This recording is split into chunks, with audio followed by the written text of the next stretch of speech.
All right, continuing with the thread we were on just a moment ago. A few more points.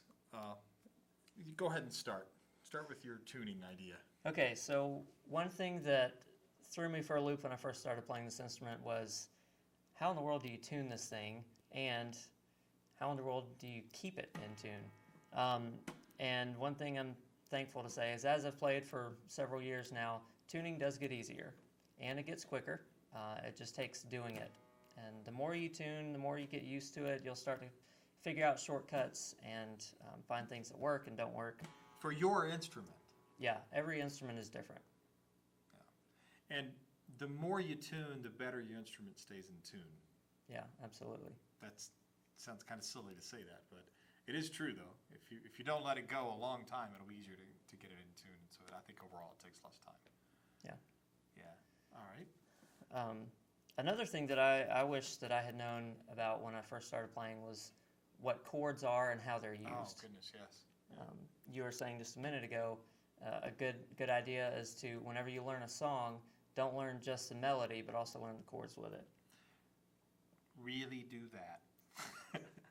Really do that, and you'll be better. Because it doesn't take much more time to learn the chords. Of course, you have to know how to learn the chords, and that's something that hopefully we can teach you to do. And there's tons of books.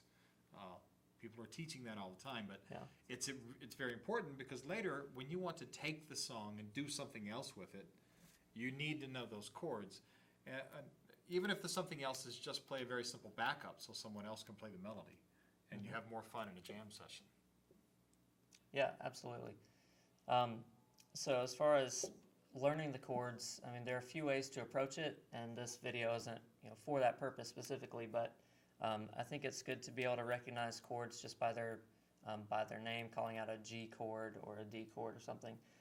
So whenever you hear that chord name, you automatically know the notes that are in the chord and different positions that you can play it on the instrument. So it's something that goes along with that, and what I'm about to say is maybe a bit more advanced, but it wouldn't seem advanced if you'd started from the beginning, would be what the intervals are from wherever you are. So wherever you are on the instrument, if you've just hit this one note and you're with other musicians and they say, hit a third above that, you should know where that third is. If they say hit a minor third above it, or a seventh above that, or a fifth, or I think that's, I'm positive that most hammer dulcimer players don't learn that.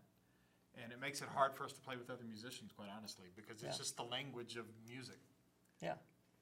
Yeah, I mean, if you talk with a pianist or a guitarist or a violin player or a lot of other musicians. All right, so that's a very good point. If one of the things I wish I had done when I'd started is picked up a book like Coker's Patterns for Jazz. Mm-hmm. It has very, very simple patterns in it if you only had to play them in the key of C or in the key of G. I mean, it's what you would consider to be really simple, silly scales, the starting out things. Maybe they're not simple and silly if you're just beginning. But for us to play, Steve and I were talking about this earlier, if I were to ask him to play a Dorian scale, which don't worry if you don't know what that is, in E flat, like right now, because your life depends on it, you couldn't do it immediately, could you? I'd have to think about it. And Steve has a college degree in everything. And it would be different if he started out that way, though. If you had started out learning that stuff while you learned, and I couldn't either, by the way. I wish I had learned that stuff from the beginning and paid more attention to that, but I didn't know it was important. Yeah. All right, so also one thing that you said, Steve, which is great, is play for your own enjoyment. That's the number one reason to play. Yeah, and I think you would probably agree with me. One of the things that drew me to the instrument and draws a lot of people to the instrument is you hear it and you love the sound of it. It's just something that kind of catches your ear, and it's something new and different. And you want to learn how to make that sound.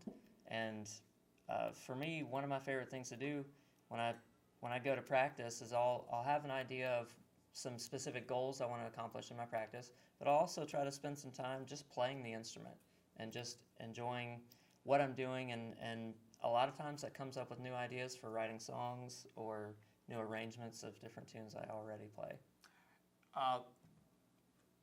I've discovered that of the songs that I wrote, and I still write music, my earlier ideas, the ideas that I had when I didn't know as much about the instrument, tend to be the best ones. Yeah. Yeah. So if you play something and it sounds good to you and you enjoy it, it's probably really good. Capture it, do whatever you need to do to write it down and memorize it, and call it a song, call it your own. And if you're enjoying it, other people will enjoy it too. Yeah. Yeah, I agree. And just along with capturing it, writing it down, storing it somehow, record it, make an audio recording or whatever you need to do to remember it. And just this past week, I was trying to think of something new to record, and I went back and listened to some of my old recordings just on my computer at home, and found a tune that I hadn't thought about in years, and brought it back out and polished it up and enjoying playing it. You know what? We have so many ways now, little electronic devices we're surrounded by, that we can capture things to audio and to video. I think those were a really good idea, and I guess I would say another thing I wish I knew then is to establish a system of capturing and cataloging what it is you're learning and keep track of your progress so that you can see that you're getting better. And it took me a long time to realize that what I perceive as something that's hard to play or hard to learn, I remember coming up against, and I recommend these books. Carrie Crompton has 2 good books that I still think are some of the best hammer dulcimer arrangements, that I've ever seen in book form. Yeah. But I remember trying to learn some of those, I guess, in the second book, the ones that were longer and harder pieces. And what I perceived at the time as, well, this song is just too hard, it was really that I didn't have the skill to Carrie's a good example of somebody who writes songs that don't favor the left hand or the right hand. She writes them so that you just play it musically, or she arranges them so you just play it musically and make it sound good. And sometimes it means you can't always lead with your right hand. So that's another thing we talked about earlier, is learning, actually practicing things that don't get you all dependent on your strong hand. Yeah, exactly. Which goes along with your idea for syncopation you mentioned. Right. Yeah, I mean, syncopation, I think, is what I see a lot of people struggling with on this instrument, just because it makes you have to rely on both hands equally. And show us an example of what you would mean by a syncopated versus a non-syncopated rhythm. Okay. So if you take like the opening to Whiskey Before Breakfast, right?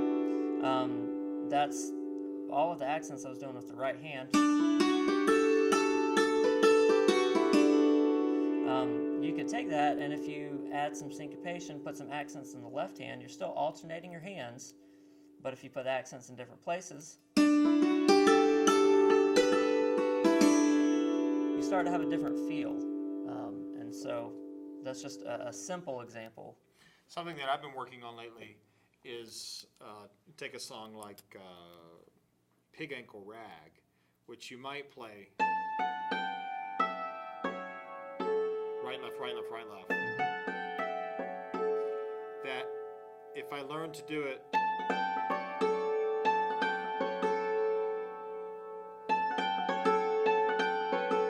to where the left hand has both notes, the right hand has both notes, I wish I had learned early on to double up notes, play not just to play a bounce stroke to where the hammer stays in one place and bounces, but instead to learn to do something where the hammer moves.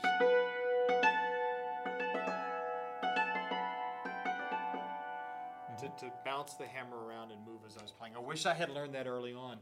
A lot of my practice now has to do with finding places where I mess up all the time, same place in songs. It's because I'm trying to do things by right, left, right, left, right, left, which would be better served by letting one hand play 2 notes. But the difficulty in that is that shifts the lead from one hand to the other, and you have to become comfortable with that lead coming from the left side of the brain or the right side of the brain. Yeah, exactly. Yeah. All right. So we should probably wrap this up. Any other things you can think of quickly? Not at the moment. Okay. Play. Play for fun. Don't take gigs until you're ready. There's an old joke about why didn't the bass player show up for his second lesson? He was off playing a gig. Because he was off playing a gig, and I think as hammered dulcimer players, we can get ourselves in situations where we're in over our heads quite often. At least I certainly did. So I'd recommend you don't do that. Stay home and practice it. Build a repertoire that 30, 40, 50 songs. Stick to a genre for a while. I mean, you don't have to obsess. You don't have to just be a person who plays Irish or a person who plays old time, but obsess about it a little bit. Yeah. I mean, once you get on a roll with one thing, try to stick with it and learn as much as you can in that direction. And then whenever you do take a new direction, you have this whole bag of tunes from this one place, and then you start to collect a new set of tunes.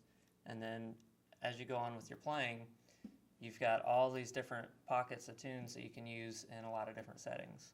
All right. Well, that's enough for now to get you going, and we'll make sure we cover the points in other lessons that we talked about in this one. Thanks.